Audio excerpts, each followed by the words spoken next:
Do we really love God and others, or do we just love ourselves more?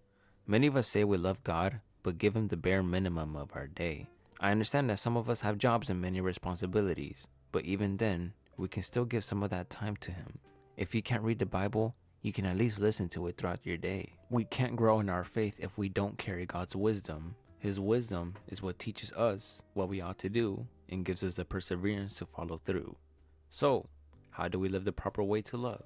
First, humble yourself. Let's be honest, without humility, pride takes over. Pride weakens our obedience and our genuine respect for others. If you lack love for others, you will lack love for God. In 1 Corinthians chapter 13 verse 4 through 7, it says, "Love is not proud." This means love isn't puffed up with self-importance. When we focus only on ourselves, it leads to self-seeking. We start boasting to feel superior, which eventually leads to dishonoring others. Real love is about caring for the person in front of you. If you lack that care, you dishonor them. If you want to love properly, you must be humble. Love is meant to be shared, not kept. It should build relationships with purity, not cause harm between people. Philippians chapter 2 verse 3 to 4 gives us the practical steps to be humble. Do nothing out of selfish ambition or vain conceit. Rather, in humility, value others above yourselves, not looking to your own interests, but each of you to the interest of others. When you put this alongside 1 Corinthians chapter 13, you have a true roadmap for humility.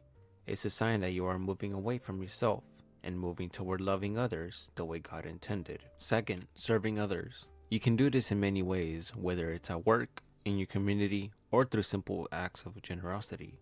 It makes a huge impact in relationships. When you serve, you are giving your time, effort, and attention. That is a major part of living in love. Let's read 2 Corinthians chapter 9 verse 7. Each of you should give what you have decided in your heart to give, not reluctantly or under compulsion, for God loves a cheerful giver. Why'd I say like that? Giver. Like what? This teaches us to give with a willing heart. You shouldn't feel forced or hesitant. If it is truly in your heart to serve others, then do so.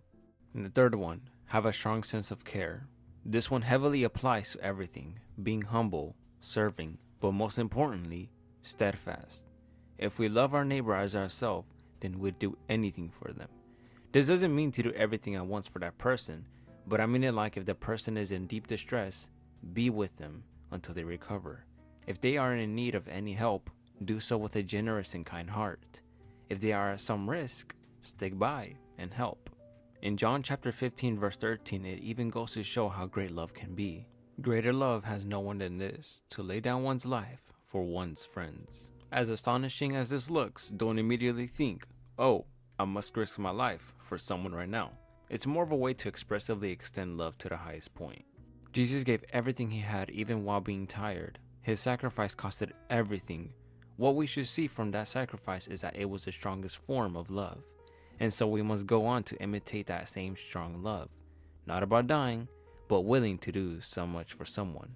That's love. So, I challenge you. Go talk to that person you haven't spoken to in a while and check if they're doing well.